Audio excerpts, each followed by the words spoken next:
안녕하세요, 오신만입니다. 대부분의 사람들이 사회생활하면서 갑질을 많이 당해요. 자신이 약간 유리한 위치에 서 있으면 자신보다 못한 사람한테 갑질하는 사람이 종종 있어요. 특히 한국 남자는 군대에서 아주 치가 떨리는 갑질을 겪습니다. 근데 실제 갑질을 보면 진짜 갑이 아닌 을인 경우가 대부분이고요. 좀 더 정확히 얘기하면 을이 갑의 지령을 받고 을한테 갑질을 하는 경우가 많아요. 자전거 배달을 하면서 내 안전을 가장 위협하는 존재는 갑자기 골목에서 튀어나오는 자전거 오토바이들이에요. 나와 동종업계 사람들입니다. 서로들 한 건이라도 더해서 10,000원이라도 더 벌려고 급하게 다니다 보면 그게 사고 위험으로 이어집니다. 일부 건물은 배달 시 화물 엘리베이터만 이용하게 하고요. 아파트 단지 내 배달 오토바이 출입을 못하게 막고, 비가 오는 상황에서도 건물 출입을 막아서 밖에서 기다리라 말하는 건물 관리인, 그들도 을입니다. 내가 자영업을 할 때도 나한테 진정한 갑질의 끝판왕이었던 사람들은 내 사업 경쟁자들이 아니라 나와 가장 친밀했던 내 오래된 거래처들이었어요. 생산자와 판매자는 서로 상생하고 협력하는 존재인데, 거래처들은 내가 널 먹여 살려주는 사람이다 라는 뉘앙스를 언젠가부터 풍기면서 갑질을 시작해요. 물론 처음부터 갑질을 하진 않아요. 소위 간본다고 하죠. 이 정도 부탁도 들어줄라나 하면서 뭔가 어려운 부탁을 하고, 그동안 거래했던 시간이 있어서 인간적인 면으로 그 부탁을 들어주면 이걸 해주네. 그리고 그때부터 당연히 해줘야 하는 일이 되고, 본인은 그런 행동이 갑질인지도 모른 채 당연한 권리로 생각해요. 거래처로부터 2년 전 출고된 물건을 반품하겠다는 말을 듣고 어이가 없었는데, 양이 얼마 되지 않아서 그냥 받아주면서 이번엔 서비스 차원에서 하는 거라 말을 해줬어요. 그리고 얼마 뒤에 바로 2년 전 출고된 제품인데 소비자가 쓰다가 불량난 걸 반품하려고 했죠. 얼마 안 되는 금액이라 받아주면서 이번이 진짜 마지막이라고 말을 했는데, 거래처가 기분 상해하더라고요. 얼마 뒤에 오래된 예전 물건을 다 반품하면서 일방적으로 남은 결제 금액에서 반품 금액을 까고 입금하더라고요. 그날 그 거래처랑 대판 싸우고 거래를 끊었어요. 이런 일들이 현재는 일어나지 않지만 오프라인 거래가 활발할 땐 종종 일어났어요. 호의가 계속되면은 그게 권리인 줄 알아요. 상대방 기분 맞춰주다 보면 우리가 일 못한다고. 작년에 우리 빌라단지 청소하는 사람을 졸졸 쫓아다니면서 이 지적질하는 몇몇 주민 때문에 우리 빌라단지 청소 관리해주는 업체가 짜증이 나서 계약 해지를 하는 바람에 더 비싼 돈을 주고 다른 관리 업체랑 계약을 했습니다. 빌라 내 갑질하는 진상 입주민 때문에 청소 관리하시던 분들이 스트레스가 이만저만이 아니었어요.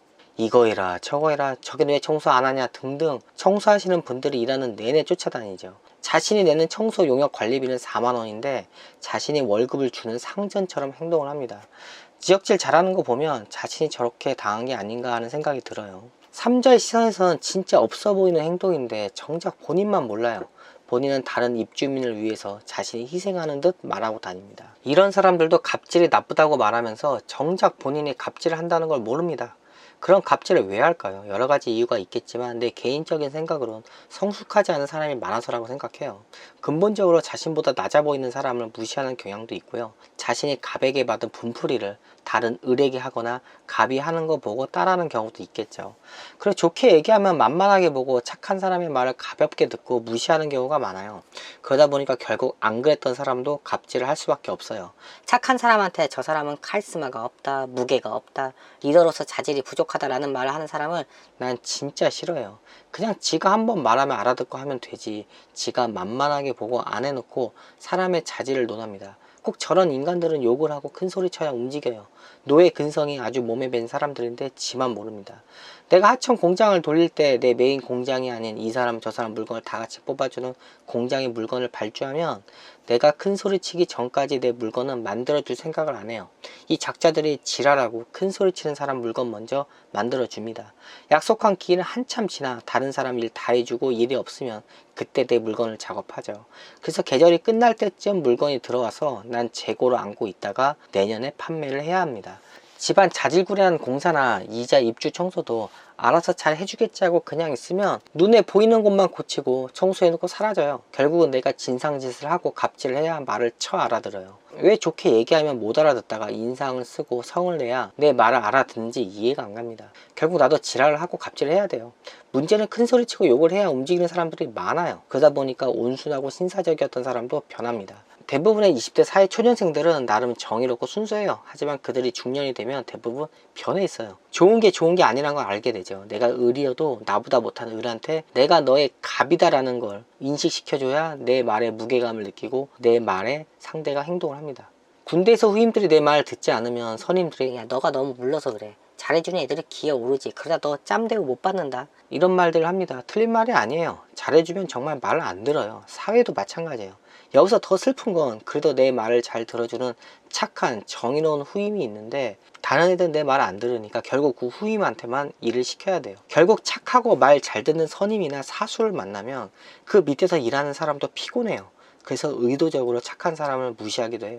내 거래처들도 나한테 갑질 심하게 하는 경우가 자신의 영업 이익이 대폭 줄었을 때예요. 자신이 위기에 내몰리면 자신의 리스크를 자기 주변 사람들과 나누려고 하죠. 그게 갑질로 나타납니다. 자신의 영업이 안 되면 그 이유를 자신한테 찾지 않고 자기 주변에서 찾아요. 그리고 진짜 야생에 살아 숨쉬는 을들이 하는 일들은 몸을 쓰는 일들이 많은데 이게 체력적으로도 힘든데 고등교육을 받지 못한 사람들이 관리자나 사장으로 있어서 인권이란 근본 개념 자체가 없어서 정신적인 스트레스도 상당해요. 부자들이 봤을 때는 을들이 이해가 안 갈 거예요. 왜 저렇게 작은 것에 목숨 걸고 바쁘게 살까 싶죠. 근데 을들은 그렇게 안 살면 못 삽니다. 그리고 전통적인 을들은 장사 사업을 하지 않는 한 살면서 큰 돈을 만져볼 수가 없어요. 그들은 1000만원을 모은다 생각하지 번다고 생각 안 해요. 이 생각의 차이가 엄청난 결과를 만들어내요.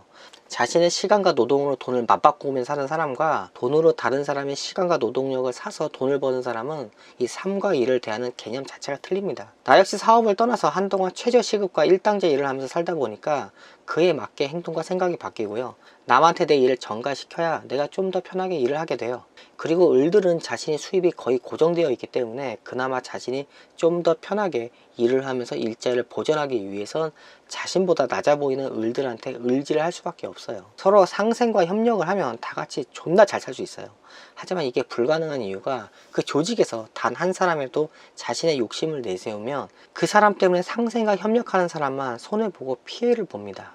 내 친구가 노조가 없던 회사에서 노조를 만들고 노조 활동을 하면서 스트레스 받았던 이유가 자신과 동료들은 월급도 못 받으면서 1년 넘게 투쟁하고 있는데 투쟁 기간 동안 일부 사람들이 그 빈자리에 들어가 높은 수익을 올리는데 노조 투쟁 후 노동 협상의 결과물은 비노조 회원과도 같이 나눠야 한다는 사실에 분노를 했어요. 갑질이 없어질 수 없는 근본적인 이유가 개인의 이익과 욕심 때문이고, 그리고 갑들이 만들어낸 그 일자리, 노동 환경 자체가 을끼리 치열하게 싸움을 할 수밖에 없는 그런 환경이기도 하고요.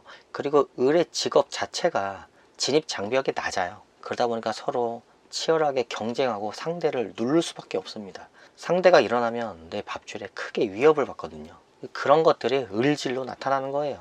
그래서 난 거래처한테 미련을 두지 않기 위해 요즘은 재고를 많이 쌓아두고 장사를 하지 않고요. 하루 10일, 12만원 정도의 수입을 목표로 삼고 배달을 하니까 빨리 달리지 않아요. 현재 부자가 되는 목표를 버리고요. 그냥 자급자족에 만족하면서 살려고 하니까 무리하지 않고요. 내가 갑질을 당하지 않고 을로서 자유를 얻는 방법은 그냥 타인의 삶과 내 삶을 비교하지 않고 기대와 욕심을 버리면 됩니다. 실제 을들이 받는 갑질은 대부분 갑이 아닌 을들한테 받아요. 그리고 신사적이고 합리적인 생각, 행동, 말하는 사람이 지시를 하면 좀 잘 따르세요.